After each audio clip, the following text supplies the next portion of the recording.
Good evening everyone, myself Anamika Gaur. मैं आज India के बारे में बताना चाहूँगी। इतिहास के पन्नों में हमारे देश को विश्व गुरु कहा है।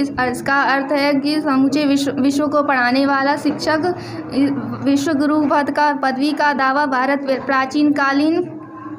प्राचीन विचार वसुधैव कुटुंबकम के आधार पर करता है, जिसका अर्थ है समूचा विश्व एक परिवार है। समूचा विश्व एक परिवार है। उस समय भारत को विश्व गुरु बनाने में उस समय के महान पुरुषों को जाता है, जिनकी हम सदा ऋणी रहेंगे। भारत उस समय विश्व गुरु तो था ही, साथ में आत्मनिर्भर भी था। उसने काफ़ी चीज़ों का आविष्कार भी किया।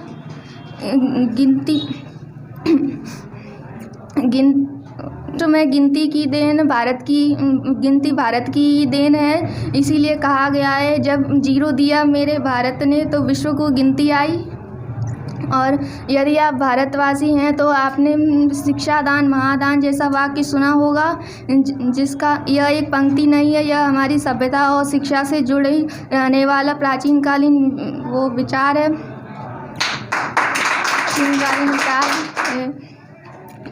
8वीं से 12वीं शताब्दी के बीच हमारा देश शिक्षा का एक केंद्र था, बहुत बड़ा प्रसिद्ध केंद्र था, जिसमें तक्षशिला, नालंदा, पाटलिपुत्र जैसे प्रसिद्ध शिक्षा केंद्र थे, जिनमें ज्योतिष शास्त्र, भूगोल, विज्ञान आदि अन्य विषयों पर शिक्षा दी जाती थी। लेकिन मध्यकाल में विदेशी आक्रमणकारियों ने इन्हें ध्वस्त कर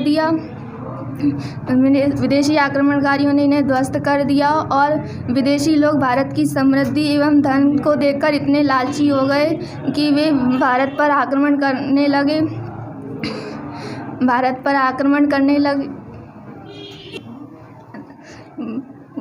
विदेशी लोगों ने भारत पर आक्रमण करे ताकि वो अपने भूखे पेट को भर सकें।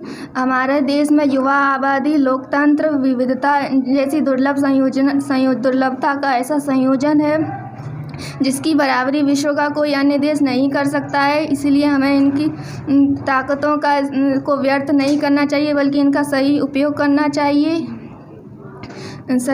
करना चाहिए। अगर भारत चाहता है कि आने वाले समय में इसे विश्व में एक विशेष राष्ट्र के रूप में देखा जाए, तो इसे अपने आधुनिक समस्याओं का समाधान प्रस्तुत करना होगा। जैसे नई शिक्षा नीति में विज्ञान के स्तर को बढ़ाना होगा, जिससे और विद्यार्थियों को इतिहास और विज्ञान के बारे में जानकारी प्राप्त करने के लिए प्रेरित करना चाहिए, जिससे वे विज्ञान के बारे में जानकारी लें और इतिहास के बारे में जानकारी लेकर अपने भारतीय होने पर गर्व करें। हमारे देश में बहुत से ऐसे लोग हैं जिनमें टैलेंट की कोई कमी नहीं है, लेकिन उन्हें सही प्लेटफॉर्म नहीं मिल पाता है, या फिर वे अपनी आर्थिक समस्या के कारण अपनी प्रतिभा को लोगों के सामने प्रस्तुत नहीं कर पाते हैं। अतः सरकार का यह दायित्व है कि वे इन लोगों में जो छुपी हुई प्रतिभाएं हैं उन्हें दुनिया के सामने प्रस्तुत करें। जो लोग वाकई देश के लिए कुछ करना चाहते हो, जिनमें कोई काबिलियत हो। इसी के साथ मैं अपनी वाणी को विराम देना चाहूँगी। अगर मुझसे कोई त्रुटि हो तो क्षमा करें।